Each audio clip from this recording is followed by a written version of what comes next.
Hello, I'm Dr. Lisa Belisle, and you are listening to or watching Radio Maine.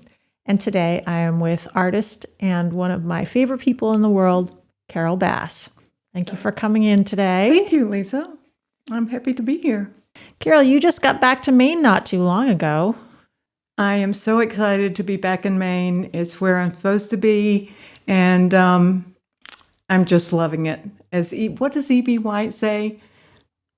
I'd rather have a bad day in Maine than a good day anywhere else. Yes. Have you heard that? Oh, I just love it. Yes, Yeah. that's true. Beautiful. So where did you detour to while you were waiting to come back to Maine? Well, I thought that I had a cousin in South Carolina, and that's where I grew up. That's where I was born. And she came up to Maine and she said, Carol, you need to come back home. We miss you and we all love you. And so I said, okay, I'll come back home. But it didn't work. So we came back after we were there for almost 13 years.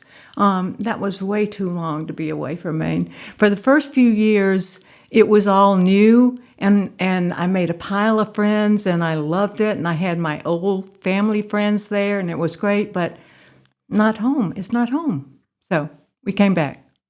Yeah. What did you learn about home? How would you define it? About Maine, about being home. Well, your heart really feels like it's in the right place. Your heart will tell you, and your soul, yeah, it will tell you where you're supposed to be if you listen. So, yeah, I had a lot of women friends who were into yoga and meditation, and we met twice a week, sometimes 3 times a week, and we did that for 3 or 4 years, and then something was missing, so we need to come home. How did you give yourself the space to listen to that request from your soul? I think I think I did a lot of meditation, a lot of sitting still, and looking at the marsh. We were right on the marsh, and just really listening and watching the trees and the birds. I'm trying to think if there was one particular thing that said, okay, we're out of here, we're back to Maine. But I think it was a lot of little things. I think it was mostly the people that I was missing, the Maine people. And I know people are the same everywhere, but there's something special about Maine people. And I can't put my finger on it. It's magical. So I know that in South Carolina, where we were on a place called Edisto Island, and there were only 2 places to go. You had to go to this outdoor market. That's one place, and then the old post office for dinner, and then there was no place to go. And then there was Botany Bay. We went to Botany Bay, but Maine is just a constant adventure everywhere. I mean, everybody knows this, right? This is nothing new. Yeah. So, When did you first come to Maine? when? Well, I went to the University of Georgia, and I had a friend, Becky Dillard, whose father was a doctor in Columbia, South Carolina. And when we graduated, he said, "You girls need to get in the car and drive to Maine." He said, I went up to Booth Bay Harbor one time, and you've got to go see it. So 4 of us got in the car, drove to Booth Bay Harbor, and got out and went up and down the streets. And we went into a gift shop there. I can't remember. And the person said, "Oh, you've got to go to Northeast Harbor. You've got to go up there. You'll all get jobs." This was in 1970. So we all drove up to Northeast Harbor. All of us got jobs. We stayed that summer. Then we came back the next summer. I went to Charleston and taught art, and then came back to Maine. So I kept going back and forth for a while until I realized that I had to stay in Maine. So, yeah. You've lived in different parts of Maine as well. I've lived, in West Central Maine, in Northeast Harbor, and in Falmouth, Yarmouth, and now I'm in Pownal, and it is, it's just so beautiful. I just feel like I'm walking through miracles all the time. It's really hard to function, to actually get any work done. So I'm so lucky that I can paint, because I'm most of the time always in awe and wonder at how beautiful it is. And I've decided that there's nothing wrong with being joyous all the time. And so that's it. That's just the way I feel. No, I'm just lucky to be here. Thank you. You are a very joyous person. Yeah, I always have been. Yes, you have. I think they used to call me a Pollyanna, and when I was in grade school and whatever. But it's true. It's just the way I've always been. So, yeah. Tell me about this piece behind us. Well, I was thinking that maybe you might ask me some question like that. And so it's like jazz. I think of it as my painting is like jazz, and that I don't think about it. I don't plan it. I just do it. There's the paintbrush there, and lots of paint over here, and I get the paint. I don't even look at the paint. Sometimes I just will pick a color out and put it there and just start painting. And then the next thing and the next thing. So it's not a planned thing. And I think the immediacy of it is kind of what I'm after. I think that one thing that's always turned me on is I know something. I know a little story I want to tell you, a sideway story. When I was here on Little John many years ago, I used to ride my bike down to the end of the island, and I went off on a dirt road, and I laid down, I stopped and laid down in the grass and watched the blue jays flying up above me. And then I walked out, and as I walked out this road, there was a fox that came up over the ditch with a bluebird in his mouth. And the fox stared at me, and we stared at each other for a few moments. And that has stayed with me all along, that instant right there. And I think that's what I'm trying to get, is that point right there. So, and I think that if it was planned, if I had to plan something, the immediacy would be taken out of it. So, the spontaneity. So, I think that's what I'm trying to do. And I'm trying to make the shapes speak. A shape speak. So looking at the shapes on this piece, what are they saying? I don't know. They're, and it's kind of hard to, well, it's very easy, actually, to come up with a name for things. Like, I look at this and I mean, it's obviously a heart. A lot of people will think it's a heart, but it's a heart. It's a lake, a pond in the middle of a river. So I think I named it that, the pond in the middle of the river. But I also I like to use art paper, collage, and then the oil pastel. So, and again, I have the art paper over here, the oil pastels, and I just reach for them. I don't really think. And then whatever comes up. And I do think it's a lot like jazz. And I always have music on. I have jazz on. And I have one of my favorite artists that I'm listening to now is Keb Mo. Do you know Keb Mo? I do. Oh my gosh, I love it. So that really turns me on and gets me going. Yeah.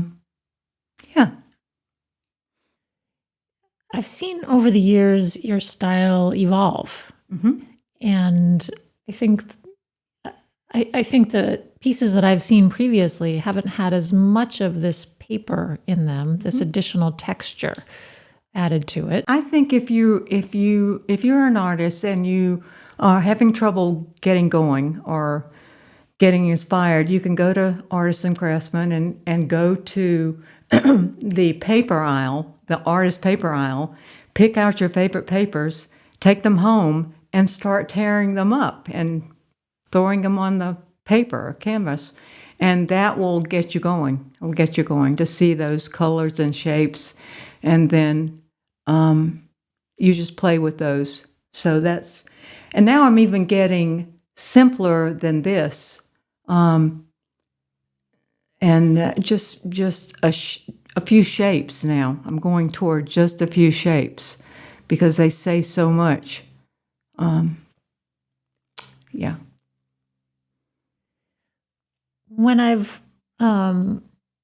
you and I have talked in the past, and I should say that you actually had me come to your house when you lived on Little John, and you were teaching me how to paint. And you did some abstract paintings. And I did some abstract paintings. Mm-hmm. And it was interesting to me because the process was a layering and subtracting process. We would add color, and then we would sand some of it away, and then we'd add more. But for you, you were always encouraging me to, well, you're not done. Keep adding. Keep adding. And I've asked this question before of artists about when you know how or when to stop. How do you know? I think that there's a voice inside you that says, that's it, no more, or a little more. And now it's telling me to, the color and the shapes say so much. You don't need to do much more. And so I have evolved.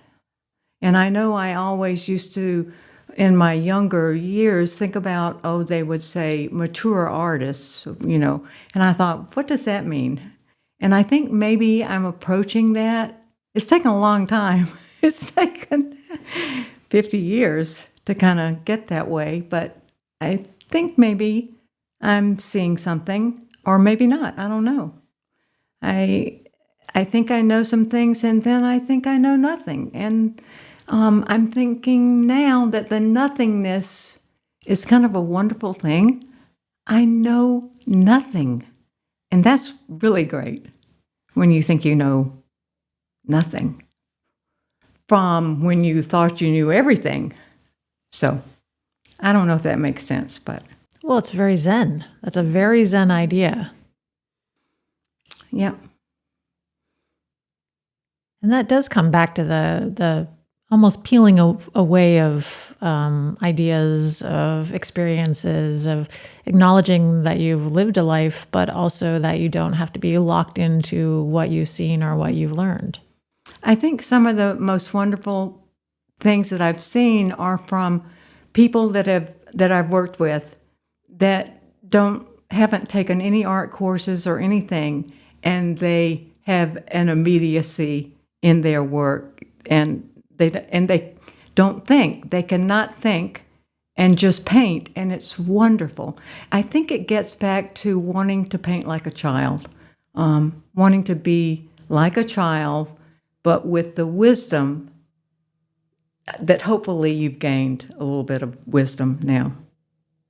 So that's what I think I want to keep doing, is painting like a child. Like I think I've mentioned Cy Twombly to you. I just adore his work, and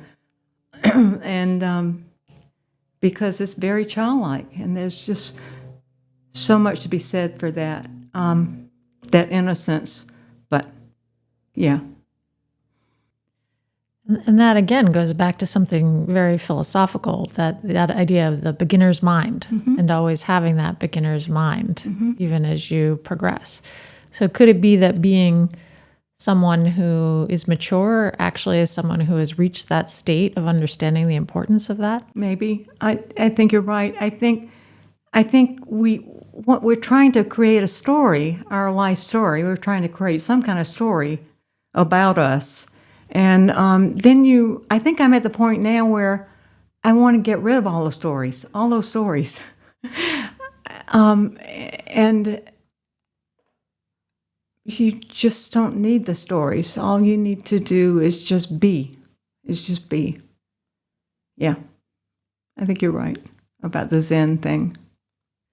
Well, that's an important thing that you're bringing up, this idea that narratives can be very useful for a time if they help us To get us going through life, yes. But then at some point, a narrative can lock us into a place that we don't belong anymore. You know, I don't know. Deepak Chopra is one of my people I listen to. I listen to many gurus, and he says, yes, we've all created these stories since time began. And I remember some poet that said we should forget everything that we have ever known. Even the Egyptians, what the Egyptians taught us, just forget it. And just start where you are. So I'm really happy to be here. I have this, I'm just happy to be here. Thank you. Well, I'm happy to have you here because I think you and I have actually, our lives have touched at very interesting and important points along many years. I think that's one of the reasons you're one of my favorite people, because those touch points have been important places for me. And you remind me of different aspects of myself from along the way. Do you have people like that in your life? Oh, sure, I have so many, but you're going to ask me, and now I can't think of any of them. Well, I was kind of hoping you'd say Bob, but I guess he's with you all the time, right? We have a good time working together. Yes. Yes, I have a wonderful friend that I first knew when I came to Maine, Peggy Harshkins, up in Wilton. And we actually drove up to see the leaves up there the other day. And Peggy was at her old house. And so we stopped in, and we just had a marvelous time. And it was like we had always been together. And so she's definitely one. Then I have Sue Gary, who has always been there, and just so many people. Yeah, so many. Oh, Tom Higgins, who's an incredible artist he was at Farmington, University of Maine at Farmington, and he was very special in my life. There was a professor at USM that I can't remember his name. But yeah, many people have been my mentors. In Maine, mostly, I think. So I wonder if it's almost like when you listen to a piece of music and it reminds you of a place in your life that you once were. I wonder sometimes if we get together with some of these important people, if it reminds us of a place in our lives that we once were in, and simultaneously who we once were and now who we are. Yeah, it does. And it used to do that more, say, 10 years ago when I was in my maybe 60s. Right now, I feel like I just want to be here. I don't really kind of want to remember anything because I want to start today, right today. And I've always, I was never a history buff or interested in history. It was always contemporary, English, whatever. I'm reading a contemporary story because I want to be right here, right now. So I'm sure that I will leave here and think about millions of things that I could have said. But yeah. So tell me about your children. My children. My children are simply incredible. I just am in awe of them. My son Sam is in Boulder, and he's the funniest person in the world. and he has a beautiful family. And then my daughter, Hannah, is in Brunswick. I'm lucky that she's right here in Maine. And she's wonderful. She works for Chinbro. Then I have Molly, who's in Connecticut, who married a sculptor and teaches at Choate. And so I just have, and then I have a granddaughter, Ruby, but I have just incredible family members. So I'm really lucky, very lucky. Do you think that having a parent who is an artist in any way influenced your children as they were growing up to approach life differently than perhaps having a parent who does something more traditional? I think they have a lot of fun, and I think they have a great sense of humor and a great love of life. And I think that we did a lot of things. We climbed mountains and we skied every week. We were always out in the open, and I think that makes a difference. I think we were very, very lucky to be in the beauty of Maine. So, and I thought when I had children in Maine, I thought, this is great. They'll never leave Maine, and then so Sam's in Colorado. I think a lot of people go back and forth from Maine to Colorado and whatever. But yeah, I think they might end up in Maine. It's just got this beautiful pull on you. What does Ruby think of Maine? Oh, she loves it. She loves it. She loves Booth Bay, and yeah, she loves it.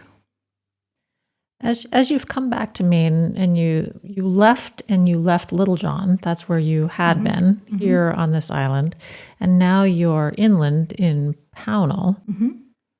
Was that a conscious decision to go away from the coast? No, it was not. Nothing I do is a conscious decision.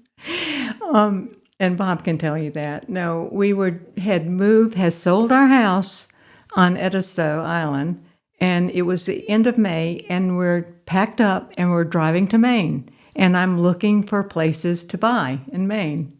And Bob is driving, I'm looking on the phone, and I see this land out in Pownal. I never been to Pownal. It was in a pasture. And I said, we need to buy this. We need to buy this. So I called Brenda Whitney, who's here on the island, and she got in touch with the realtor there. And I said, you need to go see this, Brenda, please. She went to see it. She says, beautiful, Carol, let's get it. You need to get it. So, and I think, thinking about this in retrospect, the traffic that is on the coast of Maine now is very impressive. And there's not that much traffic in Pownal. It's pretty quiet. And I'm in a pasture, and I can see the entire sky. I can see the moonrise and the sunset and the sunrise, and it's just, I'm just floored. That's so beautiful. So no, I am not sorry to not be on the coast. And now we get to drive to the coast in the off season. So yeah, I think it's okay. It's all right. I think I could be almost anywhere in Maine, and it would be all right. I think so. Well, I think what you're describing is very true. It's that Maine is so varied in its topography that you can be in one place and it's beautiful for one reason, and be in a different place not too long after that and it's beautiful for a different reason. I love the stories of the people driving around through small towns. And we were driving yesterday, and there's just a cute little tiny house, and it's this far from the road, and it has the chairs on the front porch, and they're just, it doesn't matter. It's the people. It's the people. You mentioned the people before, and yet you weren't able to quite put a descriptor around. I don't think I can do it, and I think it's okay. And that's a mystery. And that's, I think that's all right. That's what turns me on, and is the mystery. And that's why I have to paint. I think that's why I have to paint, because it bubbles up inside of you. You have so much emotion that it has to come out somewhere, and so it comes out in painting. And I could do, if I had known all this, I could have worked on giant sculptures and huge things. I love sculpture, and I love chainsawing wood and things like that.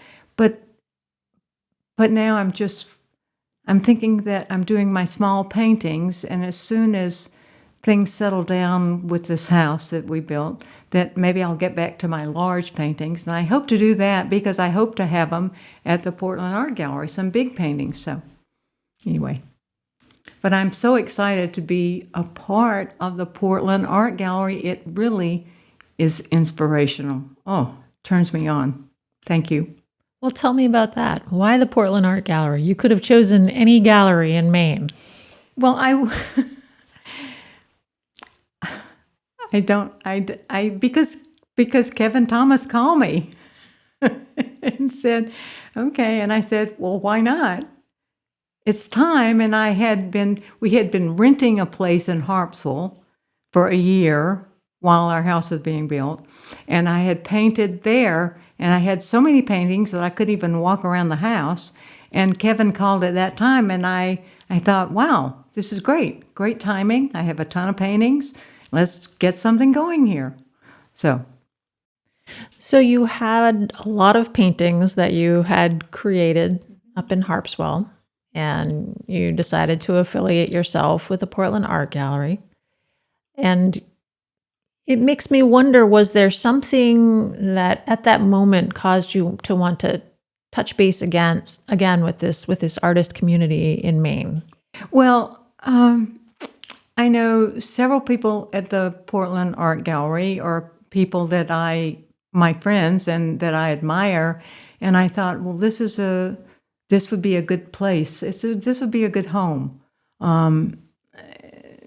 because I would like to be around these people, because I think the connections of the people also turn me on. I think it's so important to have connection and whatever, and a family, and that was very important. We're just coming home to these people was very nice. It was very welcoming, and I was kind of worried. I was kind of worried about coming back to Maine. What am I going to do? But I think that's the adventure. Life is an adventure. So anyway. You and I had a mutual acquaintance many years ago, Lori Hadlock, the artist. Yes, Lori. I want to start crying. Well, I mean, I was always really impressed with Lori because she had an illness that she pushed through, and she kept painting and creating beauty in a time that obviously was very difficult for her and for her family. Do you see that this is something that artists often do, is create a space of beauty in a life that might not be feeling so beautiful? Oh, I think so. I think that, well, I was diagnosed with MS in 2002. And I know Parker Hadlock, Lori's husband, called me, I don't know, it was about maybe 10 years after or 5 years after. And he was so distraught that Lori had this. So I kept in close touch with Lori. And she just plugged on through, and I talked to her a lot, all the time, and telling her that what I'm doing, and can she help me? Can she be with me? Like, I'm plugging through this MS, and I'm stomping through it, and I'm thinking that, okay, I'm taking back this power. I'm going to do it. And I don't know what the future is, but I know that if I can keep on painting, I can keep on going. So yeah, I know it was a struggle for her. I know it was a very much a struggle. We used to talk all the time on the phone when I was in South Carolina, and draw for each other back and forth. So we really inspired each other all along. She was a great gal. Such a great smile and presence. Yeah. Does having had that diagnosis given to you, does that create this need or want to remain in the present? Yes, I think so. I think definitely. I think that I feel like I'll tell Bob sometimes that Bob, I feel like I'm going to die. I know I'm going to die tomorrow. He said, Carol, we're all going to die, but I think I'm going to die tomorrow because my body is feeling so horrible. I can't function. And then I start painting and I forget it. I forget about how I feel. I start painting. And I know when I start painting that I think I mentioned it's a spiritual thing when you paint. It's a connection. It's an outright connection to God when you're painting. And I think people don't talk about that all the time. And I think we need to talk about that more, actually, because it's exactly a connection to God. Because there's something inside of me. I don't know what it is, but there's some light, and it's a God light. I'm not a religious person. People say this. I'm not a religious person. I'm a spiritual person. But painting is a spiritual phenomenon. It is. It's a real gift. It's a real gift. And I'm so lucky. And I think the MS actually made me study my painting more deeply. Yeah, I think so. Do you think that you were connected to this godlight or this energy that you've been describing before you received the diagnosis? Oh, Lisa, I think that's wonderful that you asked me that, because I know when I think I was 5 years old. I was 5 years old, and my mother had just built a house in Bamberg, South Carolina.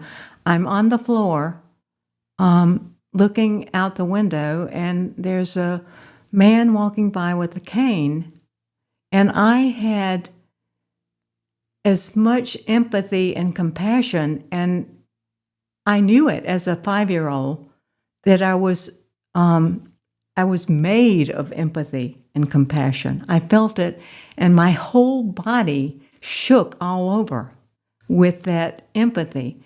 And I didn't quite know what it was, but over the years, I think I had the energy and I would actually shiver. And I don't know if anybody else has. I've never talked to anybody about that.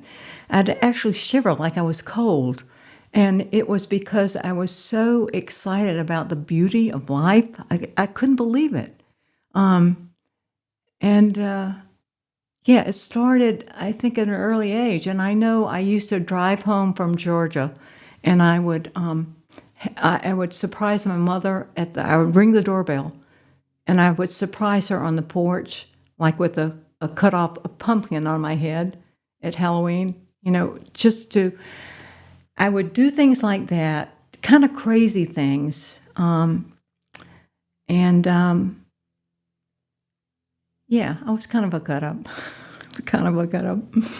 So, but I think there's some energy, and I think in the past years I always talked about what I was doing, and I was painting the vibrations. I know that Van Morrison has the song Into the Mystic. I think that the mystical experience is very well and alive in me. So I'm not worried about that. So, yes.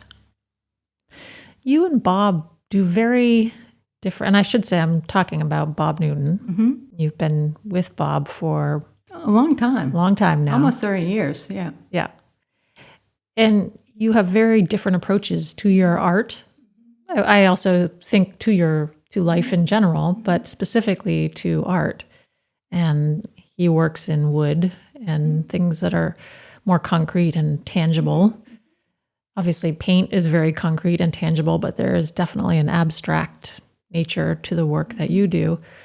Do you think that's a yin-yang effect that you've experienced with one another as artists? I think it's very good. I think you immediately could tell if you see the writing. If he signs his name and I sign my name, you can right away, you can see our personalities.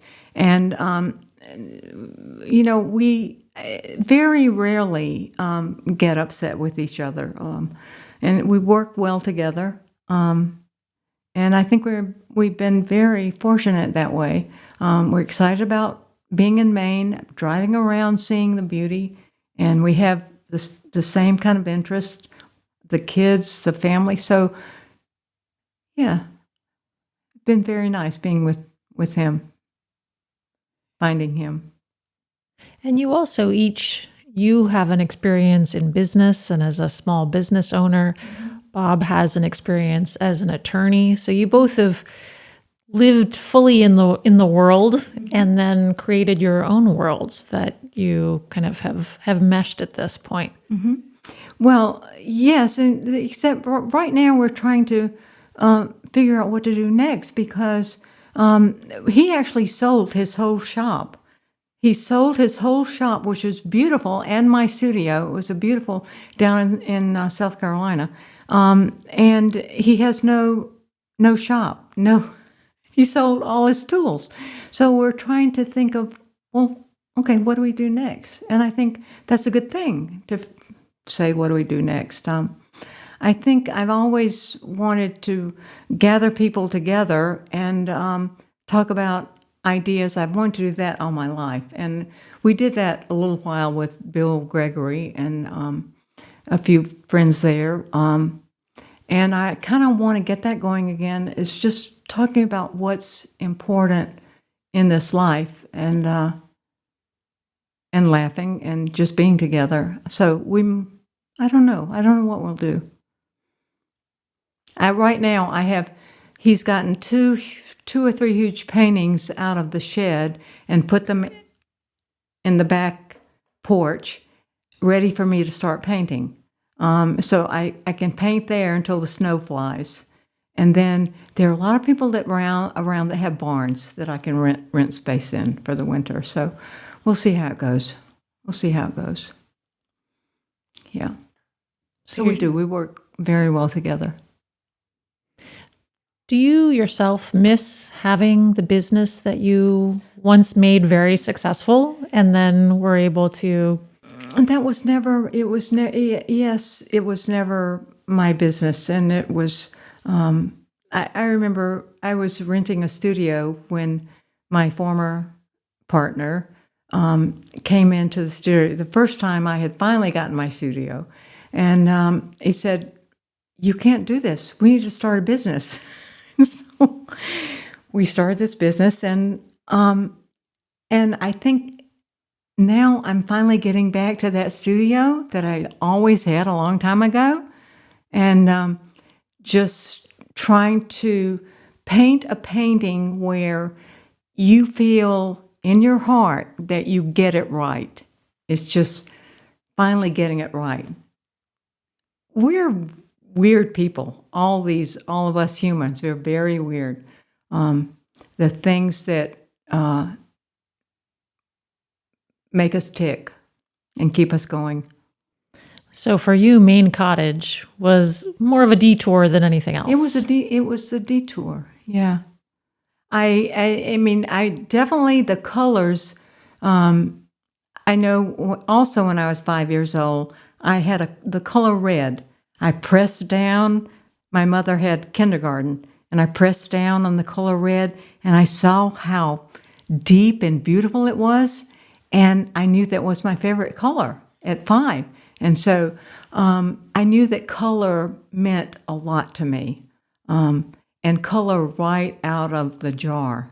not mixed up with anything, right out of the jar. So I always knew that. I always knew that I had compassion and empathy. Isn't it amazing that you know you have this, that you're a good person. You're a really good person. I don't know how, but we're reading Marcus Aurelius right now, and we have been off and on for a long time, about everybody's born the same way, but it's the decisions that you make along the way that make the difference, the decisions. And there's sometimes tough decisions, but you got to make them. You got to make them because it's your life. So enough of that, Lisa. Well, I'm learning a lot. I mean, I think it's what you're describing is something that many people work through in their lives, is detouring and realizing they've come to a place that doesn't feel comfortable, and then finding their way back, which is not always easy. And realizing you can't stay in the same place. You've got to fly. You got to fly. And that's all part of that conversation we were having earlier around narratives. And if you decide that you are going to latch on to a narrative in a way that no longer suits you, then you can't fly. Mm-hmm. True. Definitely. Carol, I'm very excited about the opportunity to have spent time with you today, but also continue to work with you now as an artist at the Portland Art Gallery. I'm very excited to have you join the Portland Art Gallery group of artists. They are really wonderful people. They, you can feel the energy. You can. Really can. You can. Through the air. Yep. Yep. Thank you. It was wonderful to be here. Well, thank you for continuing to paint and for continuing to be my teacher. And I'm sure that you teach many people who have conversations with you in your way. So I encourage people who are interested in learning more about you to go to the Portland Art Gallery to at least see your art. I guess they'll have to learn more about you by maybe connecting with you in other ways, but great. They can certainly see your art and learn about you in that way. Thank you. That's great. I've been speaking with artist Carol Bass. You can see her work at the Portland Art Gallery. We are thrilled that she is back in Maine, and more to come and in this next iteration of Carol Bass in Maine. Thank you, Carol. Thank you.